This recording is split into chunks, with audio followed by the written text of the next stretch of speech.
ओळीमध्ये मी असं सांगू इच्छिते की आकाशाचं मन कळत नाही, आकाशाचं मन कळत नाही वारा होऊन मुक्त झाल्याशिवाय, आणि प्रकाशाच्या देवळात जाता येत नाही, प्रकाशाच्या देवळात जाता येत नाही दिवा होऊन त्यांचं भक्त झाल्याशिवाय, दिवा होऊन भक्त झाल्याशिवाय. आदरणीय अध्यक्षीय समारोपासाठी आदरणीय प्राचार्य डॉक्टर मिलिंद पंडित सर आपणास मार्गदर्शन करण्यासाठी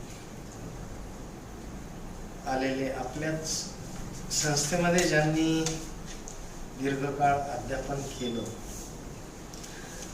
असे आमचे वरिष्ठ मित्र पंढरीनाथ सारखे सर या कार्यक्रमासाठी विचारपीठावर उपस्थित असलेले आपले उपप्राचार्य उगाळे सर, तसेच आपल्यामध्ये उपस्थित असलेले स्टाफ सेक्रेटरी प्रोफेसर रावणेकर. आज दर्पण दिन साजरा केला जातो. 1832 या वर्षी बाळशास्त्री जांभेकर यांनी दर्पण नावाचं मराठी वृत्तपत्र काढलं होतं, आणि ते पहिलं मराठी वृत्तपत्र असल्या कारणाने तो दर्पण दिन, पत्रकार दिन महाराष्ट्रामध्ये साजरा केला जातो. तर या निमित्ताने आपल्यामध्ये उपस्थित असलेले या महाविद्यालयाचे माजी विद्यार्थी श्री बाबासाहेब गोंटे, श्री बळीराम राऊत, त्यानंतर श्रीधर कापसे, आपलेच विद्यार्थी आहेत, खरात आहेत, त्यानंतर श्री आकाश जळके आहेत, मोहन रोटे आहेत, आणि मला असं वाटलं की इम्रान हा सुद्धा पत्रकार आहे, आणि म्हणून मी म्हटलं त्याचा आपण सत्कार करूया. नंतर असं कळलं की तो वकील आहे. काही का असे ना तो चांगल्या उद्यानेशी काम करतोय, ही आपल्यासाठी समाधानाची बाब आहे. NSS विभागाच्या वतीने हे जे व्याख्यान आहे ते आयोजित झालेलं आहे, तर मी त्यांचाही उल्लेख केला पाहिजे. डॉक्टर रविराज कटारे, प्राध्यापक रवींद्र पैठणे, प्राध्यापक दीपक राहुले, प्राध्यापक जानकी कोकळीकर, प्राध्यापक संपत पवार, ज्यांनी हे सूत्रसंचलन काव्य प्रतिभेनिशी पुढे नेले, अशा डॉक्टर दिवटे, माझे सर्व सहकारी बंधू भगिनी आणि विशेषतः विद्यार्थी मित्र आणि भगिनी,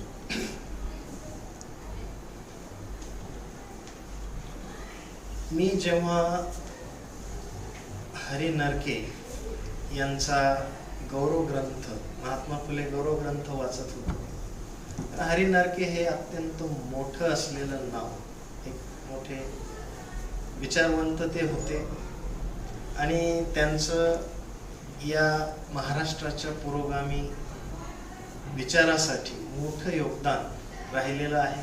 त्यांनी खूप लेखन संशोधन केलेलं आहे, आणि त्यांची 2 पुस्तके मी आवर्जून संदर्भ म्हणून वापरत असतो.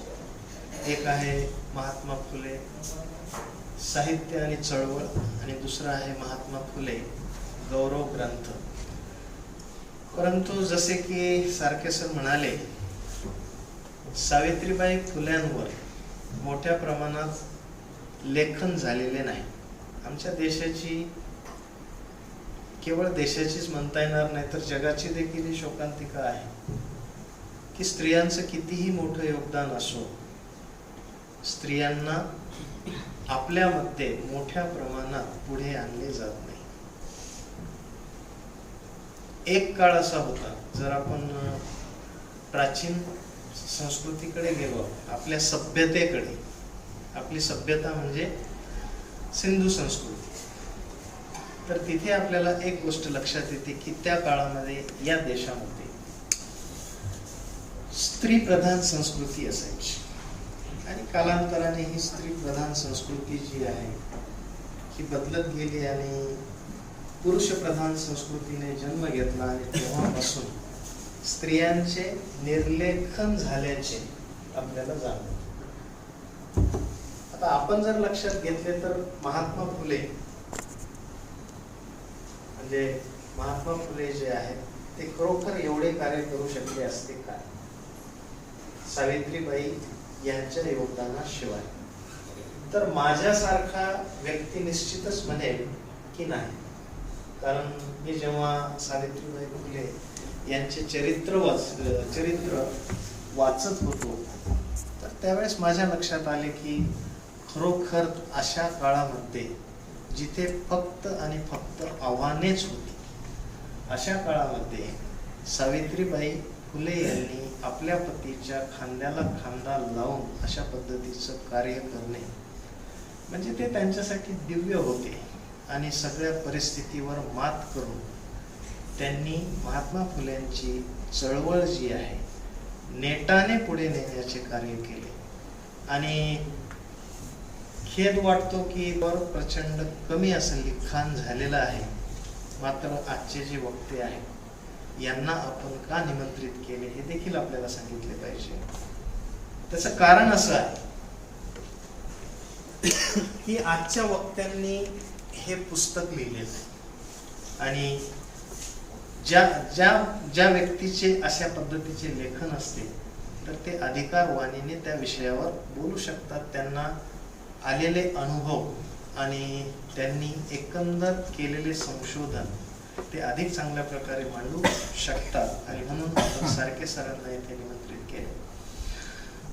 आणि माझी इच्छा होती की मोठ्या प्रमाणामध्ये मुली या कार्यक्रमामध्ये सामील झाल्या पाहिजे. त्याचे कारण असे होते की महात्मा फुलेंनी स्त्रियांना मुलींना का प्राधान्य दिले, तर त्यांचे मत असे होते की जेव्हा तुमच्या घरची मुलगी शिकते ती केवळ तिच्या माहेरचा उद्धार करते असे नव्हे, जोपर्यंत ती माहेरी राहते तोपर्यंत माहेरचा उद्धार करते आणि जेव्हा ती सासरी जाते तर सासरच्या घरचा देखील ती उद्धार करीत असते.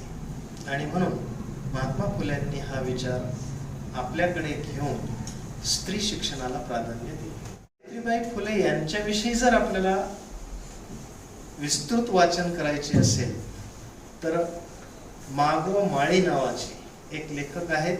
2016 मध्ये त्यांचे लिखित चरित्र हे प्रकाशित झाले आहे. आणि मी अलीकडे ज्या पुस्तकांचा संदर्भ घेतला तर तुम्हाला सांगितल्याशिवाय एक तेजस्विनी नावाचं पुस्तक आहे आणि तेजस्विनी या पुस्तकामध्ये ज्या पराक्रमी स्त्रिया आहेत, प्रेरणादायक स्त्रिया आहेत, त्यांच्यावर लेखन प्राध्यापक गौतम निकम यांनी केलेलं आहे. पुस्तक वाचनीय आहे असे मला जाणवले. त्यानंतर सावित्रीबाई फुले संक्षिप्त चरित्र व विचारधन वैशाली अघोर नावाच्या लेखिकेने ते लिहिलेलं आहे. त्यानंतर सावित्रीबाई फुले जीवन कार्य इंदिरा उके यांनी सुद्धा एक छोटंसं चरित्र त्यांचं लिहिलेलं आहे. ही जर चरित्रे आपण वाचली तर मला असे वाटते की आपल्याला मोठ्या प्रमाणामध्ये सावित्रीबाई फुले यांचे आयुष्य काय होते, त्यांचे कार्य काय होते हे कळण्यासाठी आपल्याला मोठ्या प्रमाणात मदत होईल. आपल्याला माहित आहे, सारखे सरांनी उल्लेख केलेला आहे की मत्स्योदरी शिक्षण संस्था जी आहे हिची स्थापना माननीय अंकुशरावजी टोपे साहेब यांनी जो उद्देश ठेवून केली तो उद्देश त्या काळात महात्मा फुल्यांचा होता. प्रत्येक घरी शिक्षण पोहोचलं पाहिजे आणि तोच विचार घेऊन या संस्थेची स्थापना माननीय टोपे साहेबांनी केली हे देखील या निमित्ताने मी आपल्याला सांगितले पाहिजे. आणि त्यांचाच वसा पुढे घेऊन जाण्याचे यशस्वीपणे कार्य आपले विद्यमान अध्यक्ष जे आहेत माजी मंत्री माननीय राजेश भैया टोपे हे करीत आहेत आणि त्यांना सुद्धा त्यांच्या अर्धांगिनी तितक्याच चांगल्या पद्धतीने साथ देत आहे. म्हणजे मत्स्योदरी ही शिक्षण संस्था जी आहे, जे काही कार्य करीत असेल तर एकंदर सारखे सरांनी सांगितलेली जी संकल्पना आहे की सामान्य वर्गीयांना शिक्षित करून त्यांचा विकास साधणे, बौद्धिक सांस्कृतिक एकंदर विकास साधणे, हे काम जे आहे या संस्थेच्या माध्यमातून होत आहे असे मी आपल्याला सांगितले पाहिजे. महात्मा फुले यांची पुस्तके जेव्हा आपण वाचतो तर तुम्ही बघा, गुलामगिरी असेल, तृतीय रत्न असेल, हे तुम्ही वाचून बघा, तुमचं मन क्षुब्ध झाल्याशिवाय राहत नाही, तुमच्या मनामध्ये आग लागल्याशिवाय राहत नाही. आणि तो काळ असा होता की त्या काळामध्ये प्रस्थापित व्यवस्था जी प्रचंड विषमता पेरण्याचे काम करीत असेल, तर त्या प्रस्थापित व्यवस्थेला सुरुंग लावण्याचं काम महात्मा फुलेंनी केले.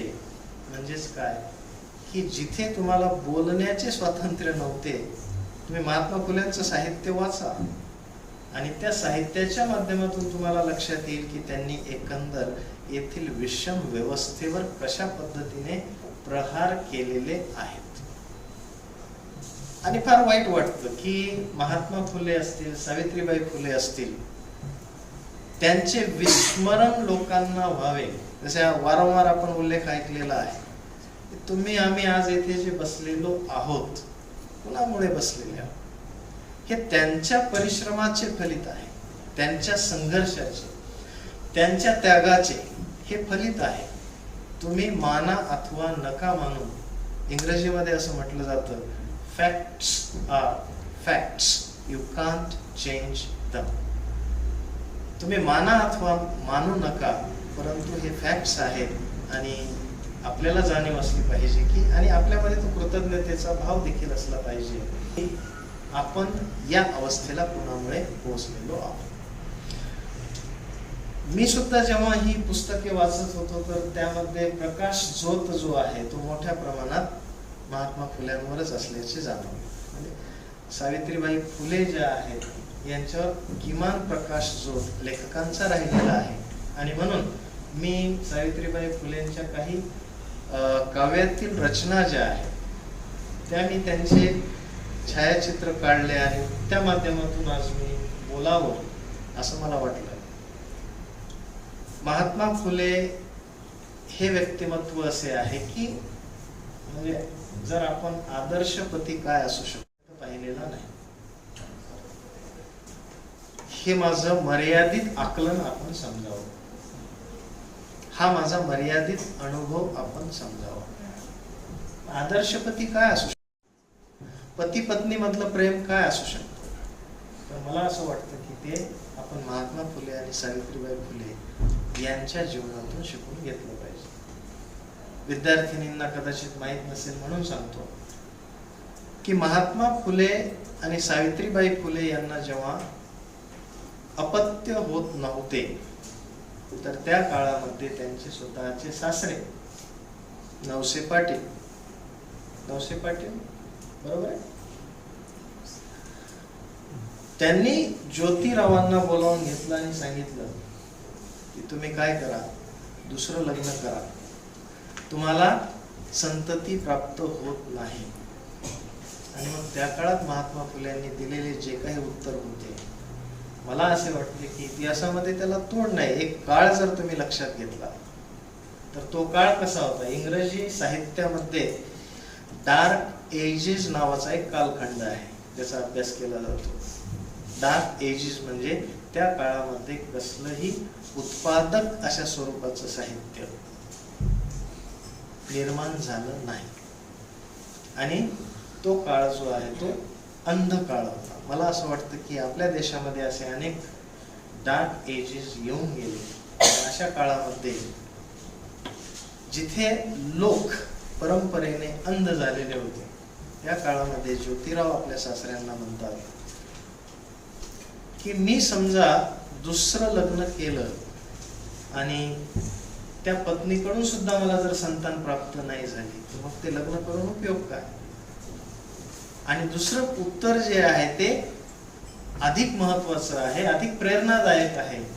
आणि ते असं म्हणतात, कुणास ठाऊक दोष सावित्रीत आहे का माझ्यात आहे? होऊ शकता हा संतती न होण्याचा दोष माझ्यामध्ये असेल आणि म्हणून मी दुसरा विवाह करणार नाही. म्हणजे केवळ एवढ्यावरच नव्हे, पुढे जे त्यांनी कार्य केलं एकंदर ते कार्य लक्षात घेता महात्मा फुले हे आदर्श पती बनतात. सावित्रीबाई फुले यांना शिकविले. म्हणजे त्या काळामध्ये काही गोष्टी आपल्याला सांगू इच्छितो आणि नंतर मी कवितेकडे त्यांच्या वळतो. त्यांनी प्रथमतः, कारण त्या काळामध्ये मुलींचं शिक्षण जे आहे हे अजिबात शक्य नव्हतं. मुली शिकल्या नाही पाहिजे, स्त्रिया शिक्षित झाल्या नाही पाहिजे, अजून तरी कोणती अशी फारशी मानसिकता बदललेली आहे सर? असे किती रवणेकर आहेत की ते आपल्या मुलीला जास्तीत जास्त शिकवू पाहतात. म्हणजे हा एक चर्चेचा आणि चिंतनाचा भाग आहे असं मला वाटतं. आज मुलींना शिक्षणाचा अधिकार आहे, प्रोत्साहन देखील आहे, परंतु त्याचं प्रमाण किती आहे हा सुद्धा एक प्रश्न आपण लक्षात घेतला पाहिजे. तर त्या काळामध्ये मुलींना शिकविण्यासाठी एका स्त्रीची गरज होती आणि म्हणून आपल्या पत्नीला त्यांनी शिक्षित केले, त्यांनी प्रशिक्षण दिले आणि ज्या वेळेस त्या शिक्षित झाल्या त्यावेळेस त्या मुलींना शिकवायला लागल्या. आता नेमकं काय होतं की आपल्याला नेहमी पातळीवर विचार करण्याची सवय असते, आपण खोलात जात नाही. आणि त्याचं कारण असं आहे की आपल्याला वास्तव नको असतं, सत्यावर आपण प्रेम करीत नाही. आणि म्हणून सांगितले पाहिजे की महात्मा फुले यांच्या लेखनातून एक विशिष्ट समुदाय, जो ब्राह्मणांचा समुदाय तत्कालीन, ज्यावर प्रचंड ताशेरे महात्मा फुल्यांनी ओढले, हेच मोठ्या प्रमाणात लोकांना सांगितलं जातं. परंतु तुम्ही मला सांगा की महात्मा फुल्यांना सहकार्य करणाऱ्या लोकांमध्ये ब्राह्मण नव्हते काय? तर होते.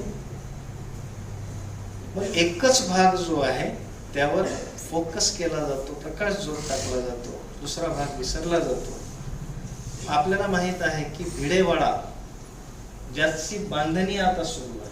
मी भिडेवाड्यामध्ये गेलो पूर्व करोना वेळेमध्ये आणि त्यावेळेस बघितलं आणि एक रंजक अनुभव सुद्धा मला तिथे आला आणि तो सांगितला पाहिजे. माझे काका लोणावळ्याला नोकरी करायचे आणि त्यांना घेऊन आम्ही पुण्यामध्ये गेलो आणि त्यांना सांगितलं की भिडेवाडा पाहायचा आहे.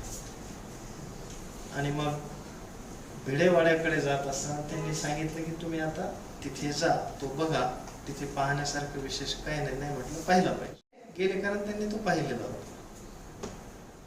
पुढे गेल्यानंतर आम्हाला एका घरावर लिहिलेलं आढळून आलं, ऐतिहासिक भिडेवाडा. म्हणजे फार रंजक अनुभव आहे तो माझ्यासाठी. आणि मग मी ड्रायव्हरला सांगितलं, चालकाला, तू गाडी इथे थांबव, मी, माझी पत्नी, माझी मुले, आम्ही सगळे त्या ऐतिहासिक भिडेवाड्याच्या दरवाजावर नॉक केलं आणि तिथे आमचं स्वागत झालं. म्हणजे असं काही फार स्वागत झालं असाही काही विषय नाही. तर ते असंही म्हणाले नाही तुम्ही कोण आहात, काय आहात. मी म्हटलं आत येऊन थोडंसं बघायचं आहे. बिलकुल या म्हणले. आम्ही बसलो. तिथे एक बाकडा होता, त्या बाकड्यावर जवळपास आम्ही 15 ते 20 मिनिटे बसलो आणि तिथे सगळं कौटुंबिक वातावरण आम्हाला दिसलं आणि विचारण्याची हिंमत देखील होत नव्हती. तर कोणीच काही बोलत नव्हतं. लोक येत जात होते. आम्ही गप्प बसलो. कोणीही तसदी घेतली नाही आम्हाला विचारण्याची की तुम्ही कुठून आलात, इथे कशासाठी आलात, ह्या घरामध्ये कशासाठी आलात, काहीही नाही.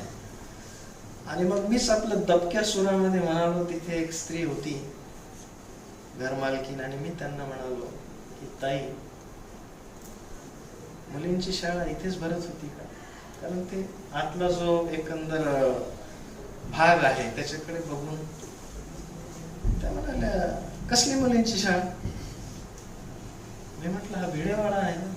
ऐतिहासिक आणि त्यावर वर्ष सुद्धा 1818 लिहिलेलं होतं. असं म्हटल्यानंतर मी कशाला विचार करेन की दुसरा भिडेवाडा असू शकतो. 1848 ची शाळा आपल्याला माहिती, कदाचित ह्यामध्येच असेल. बोलता काय तुम्ही?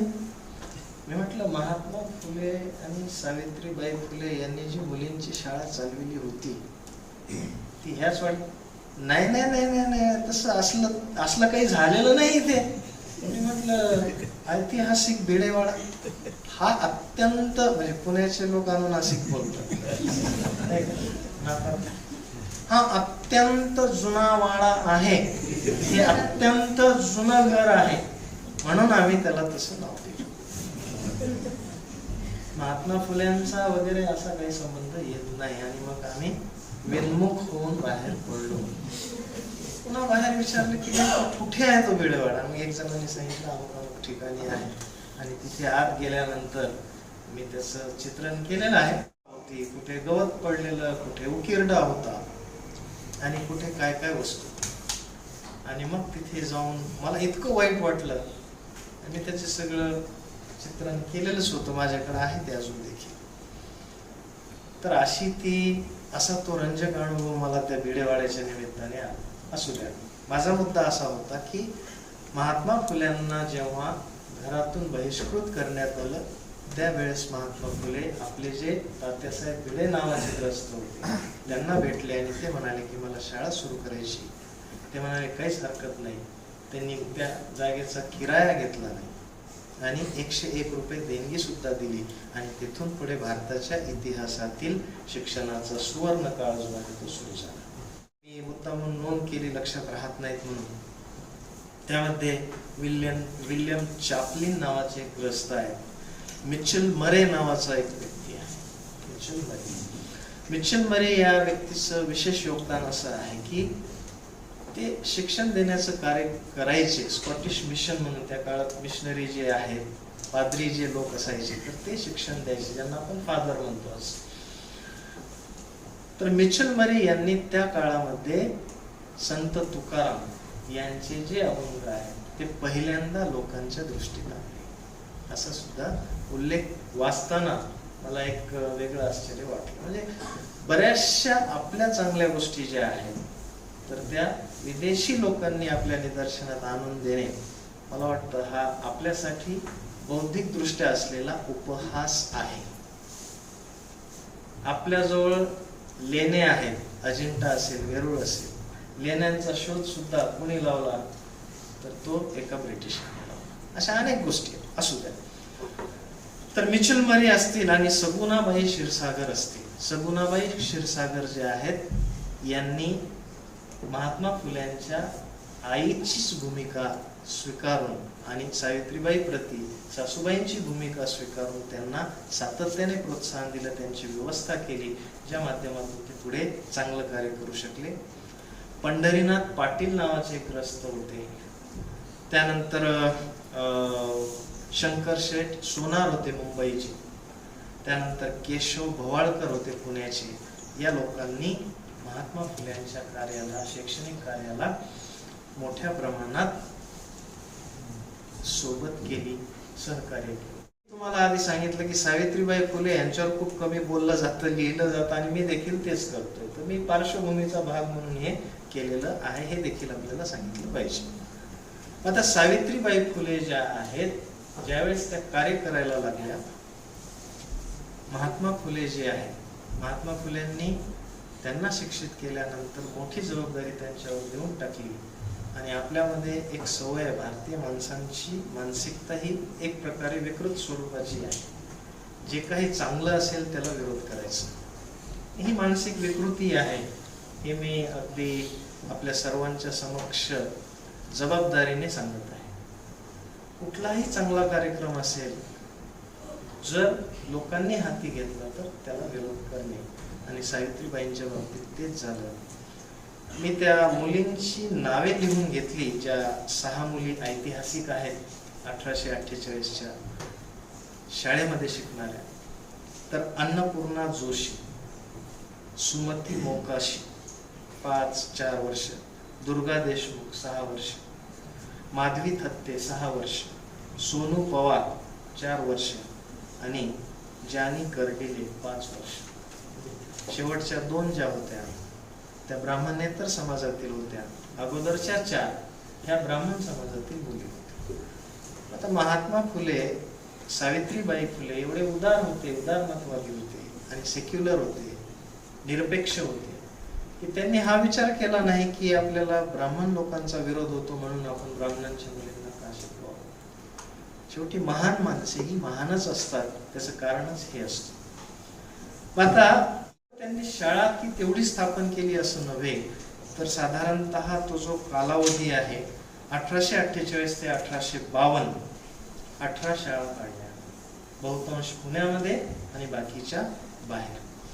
आणि आता काही सावित्रीबाईंचे अनुभव सांगितले पाहिजे. जसे मी म्हणालो की चांगल्या गोष्टींना विरोध होत असतो, मागोमाळी त्या आपल्या सावित्रीबाईंविषयी बोलताना लिहितात की 3 गोष्टी आहेत यशाकडे जाणाऱ्या. पहिली गोष्ट अशी आहे की तुमची अवहेलना केली जाते, तुमची उपेक्षा केली जाते. कुठलंही कार्य तुम्ही हाती घेतलं की तुमची उपेक्षा आणि अवहेलना होते. दुसरा प्रकार ते सांगतात, जेव्हा तुम्ही हे कार्य सोडत नाही तर त्यावेळेस तुमच्या कार्याविषयी लोकांमध्ये कुतूहल निर्माण होतं, कुतूहल असतं. आणि त्यानंतर मात्र तुम्ही जर सलग ते कार्य करीत असाल तर अंतिमतः तुम्हाला त्यातून यश प्राप्त होते. सावित्रीबाई फुलेंच्या बाबतीत हेच झाले. सावित्रीबाई फुले जेव्हा मुलींना शिकविण्यासाठी जात असत तर त्यावेळेस त्यांच्या अंगावर शेण फेकणे, त्यांना दगड मारणे असं महान कार्य तेथील धर्ममार्तंडांनी त्या काळात केलं, जे की स्त्रियांना शिक्षण देणे पाप समजत होते. आणि आज बघा, तुम्हाला माहित असेल आज स्त्रिया मुली कशा पद्धतीचं कोणत्या दर्जाचं शिक्षण घेत आहेत. फुलेंची भूमिका फक्त त्या शाळेपुरती होती काय तर नाही. त्यांनी महात्मा फुल्यांचा वारसा त्यांच्या पश्चात सतत पुढे नेला. आणि दुसरी गोष्ट जी आहे ती आपल्याला मी मुद्दाम सांगितली पाहिजे की जेव्हा पतींना लकवा झाला, पक्षाघात झाला, ज्याला आपण पॅरालिसिस म्हणतो, तर त्यावेळेस त्यांनी केलेली आपल्या पतीची जी सेवा होती त्याला तोड नव्हती.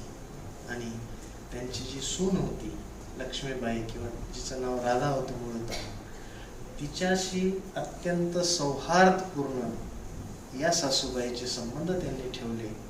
एक प्रसंग महात्मा फुल्यांच्या अंत्यविधीच्या निमित्ताने जो घडला तो आपल्याला मुद्दाम सांगितला पाहिजे. तो असा आहे की ज्या वेळेस महात्मा फुल्यांची अंत्ययात्रा निघाली त्यावेळेस तिरडी कोणी पकडावी हा प्रश्न निर्माण झाला. आणि यांचा जो दत्तक पुत्र होता यशवंत नावाचा, महात्मा फुल्यांनी न्हावी समाजाचे संप घडवून आणले. महात्मा फुल्यांनी विधवेचे जे केश कर्तन म्हणतो आपण ते त्यांनी थांबविलं. त्यानंतर त्यांनी बालहत्या प्रतिबंधक गृह काढलं आणि सरांनी सांगितल्याप्रमाणे ज्या विधवा स्त्रिया होत्या त्यांचं पुनर्वसन करण्याचं कार्य त्यांनी केलं. काशी नावाची जी स्त्री होती त्या काळातील प्रस्थापित अर्थात ब्राह्मण समाजातील स्त्री होती आणि तिला अनौरस अपत्य होणार होते. ती आत्महत्या करायला चालली होती. मात्र महात्मा फुल्यांनी तिला आत्महत्येपासून परावृत्त केलं, रोखलं. आणि नंतर तिच्यापासून झालेलं जे मूल आहे त्यांनी ते दत्तक घेतलं, ज्याचं नाव यशवंत ठेवण्यात आलं. तर जेव्हा महात्मा फुलेंची अंत्ययात्रा निघाली तर त्यावेळेस ती तिरडी कोणी घ्यायची? यशवंत तर त्यांचा स्वतःचा मुलगा नव्हता, म्हणून वारसदार म्हणून आपल्या महान परंपरेमध्ये पुतण्याला संधी दिली जाते, नाही का? पुतणे कसे असतात आपल्याला सांगायची गरज नाही. आणि मग तिथे वाद झाला. त्यावेळेस सावित्रीबाई यांनी जे धाडस दाखवलं ते अनन्यसाधारण अशा स्वरूपाचं होतं. त्यांना लक्षात आलं, कारण जो तिरडी धरतो, जो पाणी पाजतो, त्याला त्या व्यक्तीच्या संपत्तीमध्ये अधिकार प्राप्त होतो, असं मी सामान्यतः वाचलेलं, ऐकलेलं, अनुभवलेलं आहे. आणि मग सावित्रीबाई फुलेंच्या लक्षात आलं की हे बरोबर नाही, आणि म्हणून त्यांनी ना यशवंतला तिरडी दिली, ना त्याला तिरडी म्हणतो, काय म्हणतात, गाडगं म्हणतात, तिरडी म्हणतात ना, उचलून नेतो. आणि मग ह्याला काय म्हणायचं, गाडगं. आता मला आठवत नाही शब्द. ना यशवंतला त्यांनी ते दिलं, ना त्यांचा जो पुतण्या होता त्याला ते घेऊ दिलं. स्वतः त्यांनी हातामध्ये ते गाडगं नेलं आणि महात्मा फुल्यांचा अंत्यविधी केला. कल्पना करा, आजही स्त्रीच्या हातात कोणी गाडगं देत नाही, माझ्या तरी बघण्यात नाही, असेल तो भाग वेगळा, पण माझ्या बघण्यात नाही. आजही स्त्रीच्या हातात ते दिलं जात नाही. त्या काळामध्ये सावित्रीबाई फुलेंनी ते धाडस केलं. म्हणजे आपण हे लक्षात घेतलं पाहिजे की सावित्रीबाई फुले ह्या प्रचंड धाडसी होत्या. त्यांचं धाडस आणि महात्मा फुले यांचं धाडस यांच्यामधलं रसायनशास्त्र जुळून आलं, ज्याला आपण केमिस्ट्री म्हणतो, आणि त्या माध्यमातून ते अधिक चांगलं कार्य करू शकले. नंतर सावित्रीबाई फुले ज्या आहेत, आपल्या कवितेतून आपल्या पतीवर त्या कविता लिहितात आणि आपल्या या शैक्षणिक विकासाचं श्रेय ते आपल्या पतीला देतात. कृतज्ञतेचा भाव त्या कवितांमधून त्या व्यक्त करतात. त्या कविता आपण जर वाचल्या तर आपल्या ते लक्षात येईल. तर सार्वजनिक सत्य, धर्म वगैरे ह्या गोष्टी आपल्याला माहित आहेत. त्याचं सुद्धा काम जे आहे सावित्रीबाईंनी नेटाने पुढे नेले. तर म्हणजे बऱ्याचशा गोष्टी आहेत, परंतु मला जाणीव आहे की मी वक्ता नाही, मी अध्यक्ष आहे. वक्ते आपल्याला बोललेले आहेत आणि आपल्याला आपली वेळ सुद्धा झालेली आहे. परवानगी दिली तर मी अधिकही बोलू शकतो, तो काही विषय नाही. सारखे सरांनी बाबासाहेबांचा उल्लेख करून सांगितलं. काय होतं की आपल्या देशामध्ये एक परंपरा आहे, जो जेवलेला असतो ना त्याला बळजबरीने जेवू घालायची, आणि जो उपवासी असतो ना त्याला कधीच कोणी जेवणाविषयी विचारत नसते. ज्याला जे काम जमतं ते काम न देण्याची सुद्धा एक परंपरा आपल्याकडे राहिली. The problem of the rupee नावाचा ग्रंथ त्यांनी लिहिला.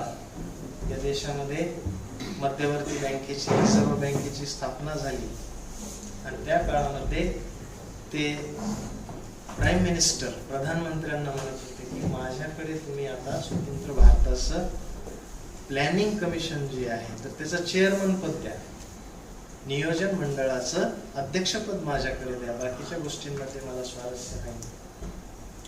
रिझर्व्ह बँकेच्या माध्यमातून जगात आलेली महामंदी जी आहे ती भारताला अजिबात तिचा त्रास होऊ शकला नाही. भारत प्रभावित नाही झाला. त्याचं कारण ते पुस्तक होतं. जर ते चेअरमन राहिले असते त्या नियोजन मंडळाचे तर देशाची अर्थव्यवस्था कशी राहिली असती आपण ह्याची फक्त कल्पना करावी. प्राईम मिनिस्टर तयार होते, नेहरूजी तयार होते, पण ते चांडाळ चौकडी जी होती त्यांच्या आजूबाजूची, त्यांनी मात्र प्रचंड दबाव आणून नको म्हणाले, यांना हे काम नको. तर अशाच पद्धतीने जेव्हा आपण एकंदर या बाबींचा विचार करतो की स्त्रिया ज्या आहेत प्रचंड सक्षम आहेत, पात्र आहेत, मात्र त्यांच्याकडे ती जबाबदारी द्यायची नाही, अशा पद्धतीची मानसिकता आपल्याकडे रुजलेली आहे. आणि जर आपण त्या काळामध्ये स्त्री शिक्षणाला खरोखर मोठ्या प्रमाणात सातत्याने प्रेरित, प्रोत्साहित केलं असतं तर मला असं वाटतं की या देशातील एकूण एक व्यक्ती ही शिक्षित होऊन या देशाचा विकास फार झाला असता. एक सांगितले पाहिजे की महात्मा फुले जे आहेत गेल्यानंतर प्रचंड वाताहत त्या कुटुंबाची झाली. एकट्या सावित्रीबाई ज्या आहेत ते एकाकी पडल्या. आणि लेखचा एक संदर्भ मी पुढे थोडक्यात सांगेन आणि मी शक्य ती कविता वाचून आपल्यासमोर मी माझं थांबवेन. आर्थिक हालाकी होती. महात्मा फुले कविते होते, ते निघून गेले. ज्यांची बस असेल ते जाऊ शकतात, जे बोर होत असतील ते पण जाऊ शकतात. असल्या कारणाने आर्थिक भार सगळा सावित्रीबाई फुले यांच्यावर आला. घरची परिस्थिती बिघडत गेली, आर्थिक स्थिती मोठ्या प्रमाणात बिघडत गेली आणि यशवंत जे त्यांचे चिरंजीव होते त्यांना विदेशामध्ये जाऊन नोकरी करावी लागली. आणि कालांतराने आपण जर पाहिलं तर काय असतं की ज्यावेळेस तुमच्यावर संकट येतं ते एकटं संकट येत नसतं, अनेक संकटे जी आहेत ती येत असतात तिथे. तर ज्यावेळेस प्लेग येथे आला, याला आपण पटकी म्हणतो, तर सरांचा संदर्भ घेऊन मी सांगितलं पाहिजे की त्यावेळेस सावित्रीबाई फुले यांनी आपल्या मुलाला विदेशातून लंडनमधून इकडे बोलावून घेतले आणि सांगितले की इथे लोक या साथीच्या रोगाने मरण पावत आहेत, तू इथे आलं पाहिजे, लोकांची सेवा केली पाहिजे. मुलगा देखील आज्ञाधारक होता आणि तो परत आला, रुग्णांची सेवा करू लागला. अगदी दूरच्या ठिकाणी, त्या गावाचं नाव मला आठवत नाही, तिथे दवाखाना सुरू केला आणि ठिकठिकाणी जाऊन स्वतः सावित्रीबाई फुले ज्या आहेत रुग्ण घेऊन येत होत्या, त्यांना बरे करीत होत्या. आणि नंतर जर आपण पाहिलं तर लक्षात येतं की सरांनी तो संदर्भ सांगितला, त्या संदर्भाच्या थोडंसं पुढे जाऊन मी सांगेन आपल्याला की एक महार समाजातील मुलगा आजारी पडला, त्याला प्लेगची लागण झाली आणि त्याच्याकडे कोणीही जायला तयार नव्हतं. आमच्याकडची जी व्यवस्था आहे नाही का, विषमतेची व्यवस्था, याकडे ते मनुस्मृती वगैरे ही प्रकरणं फार गाजत आहेत. मनुस्मृती काय सांगते आता मी अगोदरच आपल्याला बोललेलोच आहे.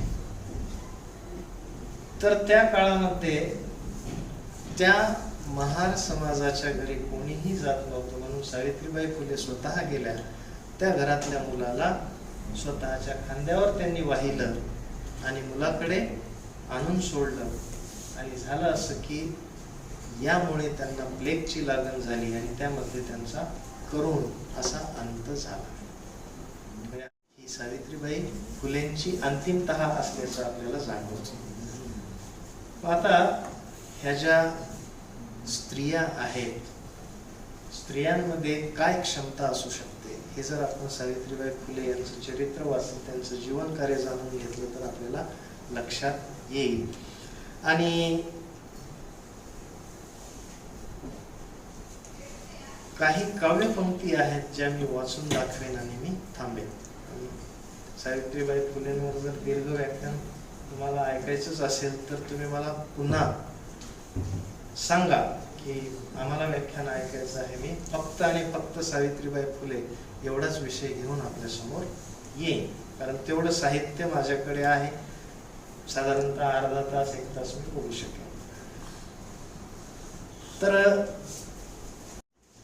संत साहित्याने एक महत्वाची भूमिका आपल्या देशामध्ये निभावल्याचं आपल्याला जाणवतं. आणि त्यांनी जो विचार समाजाला दिला, समतेचा विचार, तर त्याच धर्तीवर आपल्याला हे जे काव्य आहे या काव्यामधून सावित्रीबाई फुले ज्या आहेत त्यांच्या वाचकांशी संवाद करताना आपल्याला जाणवतात. बघा त्या काय म्हणतात. आणि महात्मा फुले असतील, सावित्रीबाई फुले असतील, यांनी प्रामुख्याने एक गोष्ट केली की जे अत्यंत दुर्लक्षित लोक आहेत त्यांच्या विकासावर त्यांनी मुख्य भर दिला आणि सातत्याने यांचं कल्याण झालं पाहिजे असा ध्यास त्यांनी घेतला. त्या म्हणतात, उठा बंधूंनो अतिशूद्रांनो, जागे होऊनी उठा, परंपरेची गुलामगिरी ही तोडण्यासाठी उठा, बंधूंनो शिकण्यासाठी उठा. आता याचा अर्थ सांगण्याची गरज नाही, स्वयंस्पष्ट अशा ह्या पंक्ती आहेत.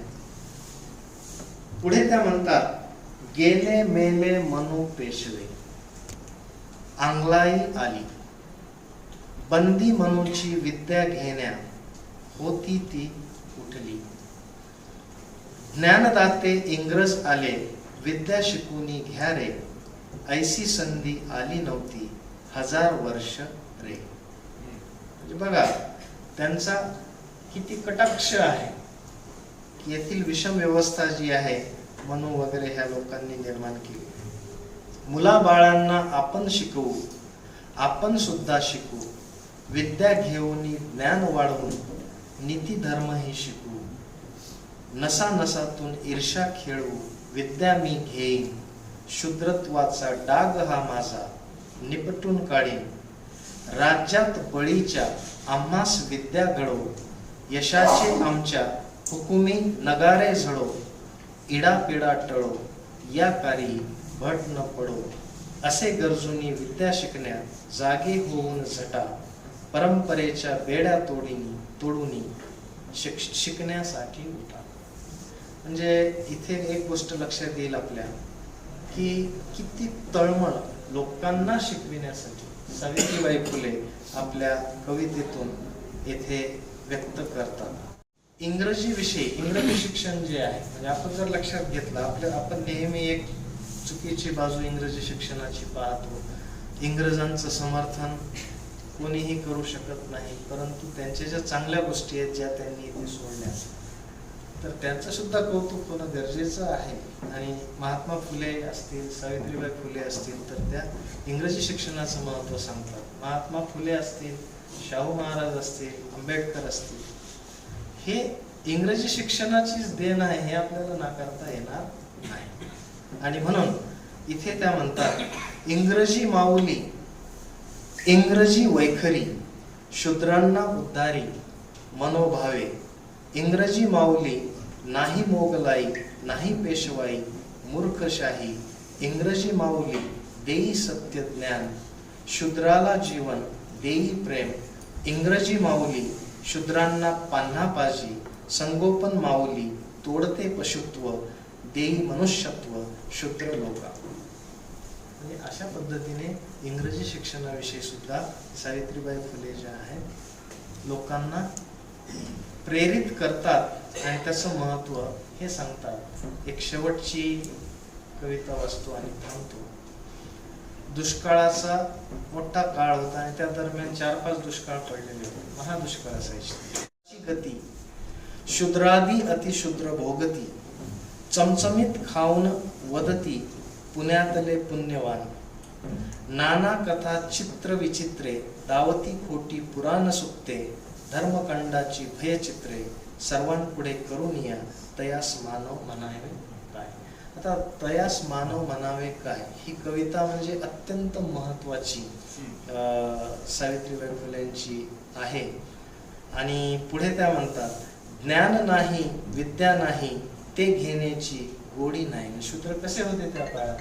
ज्ञानही नव्हतं, गोडी नव्हतं. बुद्धी असूनही चालत नाही तयास मानव म्हणावे का, बेरे हरी पलंगी काही पशुही ऐसे बोलत नाही, विचार ना आचार नाही तयास मानव म्हणावे का, पोरे घरात कमी नाहीत तयांच्या खाण्यासाठीही ना करीतो उद्योग काही तयास मानव म्हणावे का, सहानुभूती मिळत नाही मदत न मिळे कुणाचीही, परवा न करी कशाचीही तयास मानव म्हणावे का, ज्योतिष रम सामुद्रिक हो स्वर्ग नरकाच्या कल्पनाही, पशुत नाही त्या जो पाही तयास मानव म्हणावे का, बाईल काम करीत राही आयतो बा हा खात राही, पशु पक्षात ऐसे नाही तयास मानव म्हणावे का.